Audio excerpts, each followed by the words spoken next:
All right, we're freestyling. We're freestyling today. Do you guys know that there's a war going on? Oh my God, I was watching YouTube last night, and then you know how YouTube works. It starts on one thing, and then you completely derail and go to something else. And then I don't watch anything that has to do with the world, the war, the economy. I just don't care. It's all just crazy talk. But then they're like, we're in the middle of a war that we're losing. I'm like, we're at war? Holy shit. It just seemed like a snow day. And snow day in spring? What the hell? I know I talked about this last episode, but grow up, Mother Nature. This is your St. Patrick's Day edition of Shut Up and Listen. What is St. Patrick's Day? I don't even know what St. Patrick's Day is. There's a lot of things that I just don't know. I'm going to look into that. Hope everyone's having a good week. What is it? Third? Oh, God, no. It's Tuesday. I tried. It wouldn't let me. It's still Tuesday. I've got a out-of-state job I'm going to this week. There's a buddy of mine. He's a carpenter in Indiana, but he also he builds irrigation systems in fields. So, you know, when you're driving across the Midwest and wherever else, probably way out west, I don't know. There's those huge systems in the fields that spin and they spit water all over the crop. That's what I'm going to build. So this guy's been building these forever. And I'll say like, hey, I want to come help. That looks like fun. Now, it looks like something I'd like to do. So it's never really worked out. But then last week he called me out of nowhere. And I feel like the universe is opening up to me right now. And we'll get into that. I'm going to write that down so I don't forget universe. But he called me. He's like, hey, we got one going up in Ohio. And it's like 5 hours. Is that too far away? I said, no, I'm down with that. Again, I've had an adventurous brain. I've needed to go do things. And what sucks is Sarah gets back Wednesday late, and I'm leaving Wednesday morning. She's been gone for 6-7 days. So I leave the morning she gets home until the weekend, and then it's a boy weekend. So, like, we have a trip planned, I think the 26th, 27th, 28th. I have no idea where we're going. I have no clue. It's like a birthday thing. No clue. Don't know what we're doing. Don't know where we're going. But yeah, so we really won't have much time alone until then. So like last night we were talking. I was just like, God, I hate it. Like, just freaking get it over with. But honestly, like in the grand scheme of things, A, it's awesome to have someone you miss. And B, it's only a few weeks out of our entire life. So not a big deal. Suck it up, Buttercup. You'll be okay. Let's go right into a little bit of Am I the Asshole?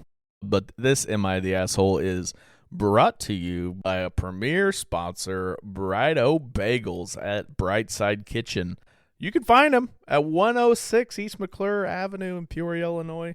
Josh Lane and his team just went to New York for, I believe, a week. He took his whole crew there, at least a couple of them I know, and just drew all sorts of inspiration from New York. He actually lived in New York for years, so I think for him to take his team back and actually experience what he's trying to replicate is such a freaking power move for a boss. I remember going to like building shows and stuff when I was woodworking, and I would come back with such inspiration. I'd have like this new profound fire in my heart. You know, it's just like anytime you go away for something specific, it seems like it puts it at the top of your brain with no distractions from the world, no blah, blah, blah.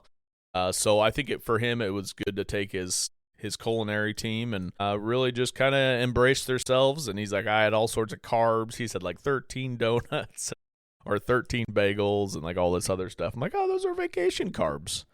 You're fine. Those don't even count. So truthfully, if you want a kick-ass bagel, go to Brightside Bagels. Idiot. Can't even read the name right. Brighto Bagel at the Brightside Kitchen. All right, we'll jump right into Am I the Asshole? Am I the asshole for telling my son to man up? I have a 17-year-old son who has been driving me insane since the school closed in March. This was 5 years ago, so probably COVID. He's always been on the sensitive side. I don't care, though. I know it bothers his dad. Okay, so this is mom. He is currently angry at his father for buying me a nicer car than him. Okay. My husband doesn't have the patience for this, so my house has been tense. Oh, Jesus. A week ago, I found out he ghosted his girlfriend. When I ran into her, she was concerned because he'd been ignoring her for 2 weeks. When I told him how rude that was, he asked if I'd break up with her for him. I'm friends with her mom. Oh, Jesus, kid. Well, my husband is kind of an asshole, so he invited her parents over the other night and didn't tell my son. No, her father isn't happy. Okay. When they left, my son started whining about how his father makes jokes out of everything and how humiliating his pranks are. My husband didn't say much. My son started listing things from years ago. I told him to man up, and now he isn't speaking to me because apparently I don't understand anymore. Am I the asshole? So in true like ADD fashion, I have to stop record and actually read it to try to understand. So basically we got a mom. She has a 17-year-old son that is sensitive. We know that off the top, which is not a bad thing at all.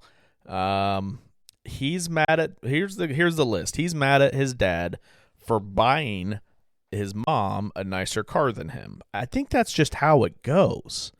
At least that's how it always was. You got some sort of clunker, typically. I had a 1980 K10 that was fully restored, thanks to my father. My sisters had a Cavalier. Yeah, they kind of had a clunker. I remember when my oldest sister, well, the oldest sibling that I lived with, I don't really know what that title is anymore, but when they were car shopping, like it was all these nice cars and blah, blah, well, then they brought home a 1994 Cavalier 4-door, blue with a faded hood.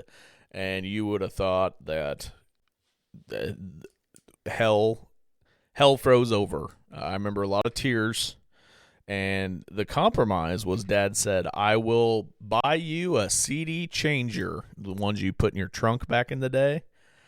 And I was like, that's sweet. Take that. But no, that car, honestly, to have that thing back, it was such a simple vehicle. I remember it just being, why won't they make cars like that? Just a simple line of vehicles. Even though it's 15, 20,000, even up to 25, maybe. Nah, for a car, probably not. But yeah, if they could make a car for under 20,000, that was just bare bones, I think that's where you go with it. Now, back to the story at hand. I had a delivery stop by the house, so I had to lose my track of thought. And then I lost the article. Worst podcast ever, but what from what I can recall. Yeah, the kid's upset about a car, his mom's car being nicer than his. Okay, first off, red flag. That's your first mistake. Second mistake, I really wish I could remember this. I'm going to go back and listen. Hold on. All right, here's where I'm going to side. Not that it needs a side, but yeah, it does maybe. I'm siding with the kid. When the mom said something about the dad didn't have patience for this stuff, that tells me there's a lot of, what did we talk about yesterday? Avoidance. There's a lot of avoidance going on because they don't know how to talk. Like he doesn't know how to talk to his son, which I can tell is having an impact because it also said that the son wanted the mom to break up with his girlfriend.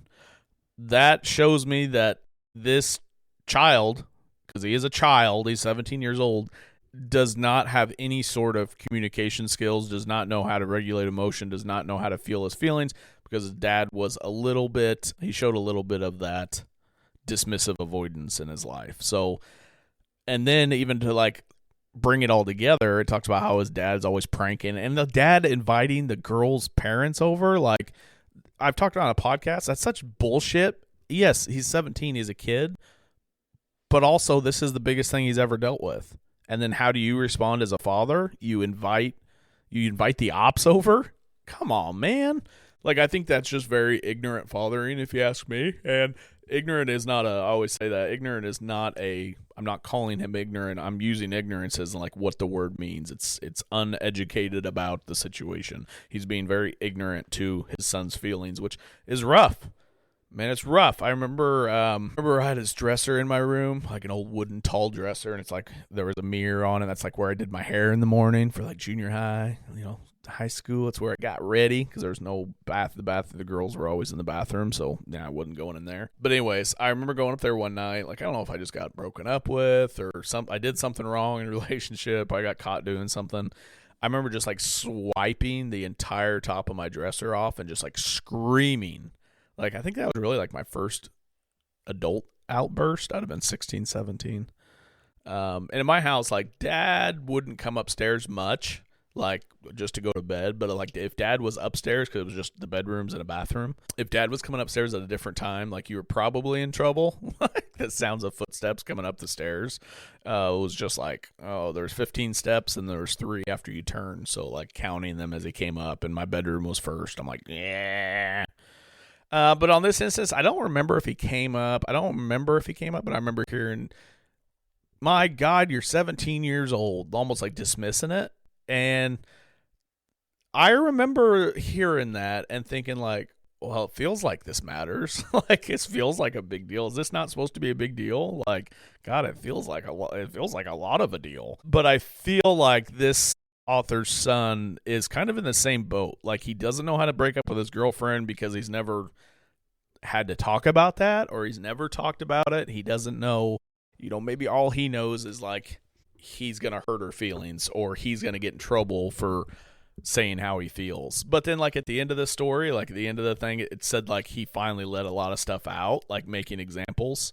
And I think that's good. I think he's just like brain dumping. So like what I would do, say I was in a room with all three of them, to the mom, I'm going to say, you are the kid's safe space. He trusts you because he asked you to break up with his girlfriend for him. And as silly as that sounds, like that is a huge level of trust that he thought, if this is the hardest thing he's ever dealt with, the first person he thought of to help mitigate the issue was his mom. So I think there is a lot of trust there with the mom. I think mom's probably the saving grace, probably not even on an emotional level, but she's just there for him and he knows that, and that's great. The kid, again, he's dealing with 17-year-old things. Like, yeah, of course he's mad that your husband invited his girlfriend that he doesn't like. Oh, that's strange. That's strange activity.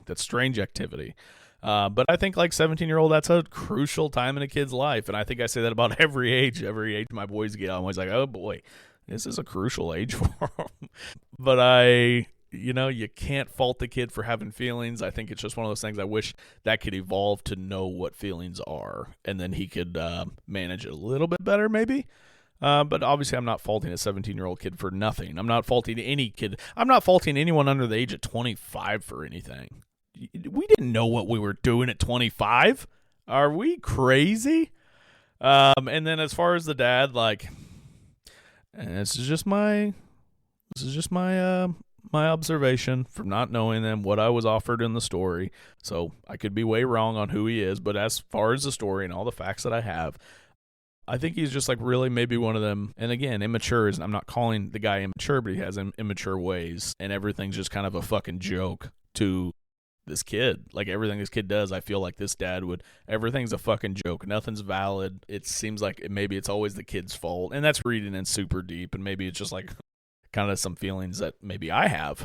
But that's the only point of view I can give you. This story is my point of view.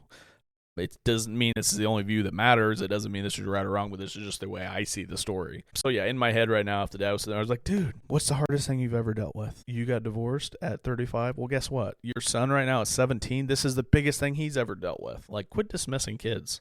Quit it. Kids have feelings too. Okay? They're not rocks. So, am I the asshole? I don't remember what the actual am I the asshole for telling my kid to man up. The word man up is very strange because what society, what makes us man in society? What finally classifies us as big boys? We are men in society. What, we graduated? We had sex for the first time. We got married. We had kids. I done all those things, and I was not a man yet. I think the true measurement of a man is, to me, a man that can control his emotions can control the world. We kind of grew up in a weird time to where conflict was pretty popular. Proving a point using anger is very popular. Joking about things that should be taken pretty seriously from the generation behind us. Man today, in my opinion, is a man that is willing to extend olive branches, able to sit and talk, able to give life advice from his experience. A man is someone that can control his emotions and not lash out like a man's supposed to do. Man is not strength. Man is not money. Man is not women. Man is not success. Man is something in your soul that you're able to help, you're able to provide, you're able to, and not even help in a labor type of way. Yes, we can all help, build a house. We can all help design a website. I don't know. We can all men have different talents, right? But a man to actually help someone emotionally is, I think, a huge thing. Because contrary to popular belief, the world needs men. The world needs good men just as bad as the world needs good women. And it should be a compliment to each other. You should bring out your partner should bring out the masculine side of you, and you should bring out the feminine side of your woman, your other significant other that is a woman. But yeah, come on, Dad. Come on, man. Like, understand that this kid is going through something extremely real in his life, as silly as it are. So the term man up, man, I don't speak those words. If I saw a baseball hit my son in the leg and I know it didn't hurt him and he was like limping, oh, man up, dude, come on. But as far as like, if my son's coming to me and doesn't know how to break up with a girlfriend or doesn't know how to handle a life situation, no, I'm not telling my son to man up. I don't want my son to be a man up kind of guy. I want my son to be a very good thinker. I want my son to take breaks before he lashes out. I want him to really think about things before anything pops off and make wise decisions. So, yeah, that's what I feel about telling a 17-year-old child, a kid, an adolescent, to man up. And that's the end of the story. That's the final straw. What would Paul Harvey say? And that's the other half, or that's the rest of the story. Paul Harvey. Gosh. Boy, have I listened to a lot of Paul Harvey in my day. All right, shut up and listen. This was a kind of up and down episode, but also your reminder, if you're within an hour of Peoria, grab your keys, put on some pants, put on a bra, put on whatever you got to put on, get your ass down to McClure Avenue, and get yourself the best bagel around. Again, I don't add bullshit, okay? This isn't a bullshit sponsor. Imagine me doing like a Tampax commercial. What business would I have? And what business I have with the bagels? A lot. For one, it's in my town. For two, I love bagels. All right, guys. I hope you have a good week. Hopefully catch you tomorrow. Love you. Goodbye.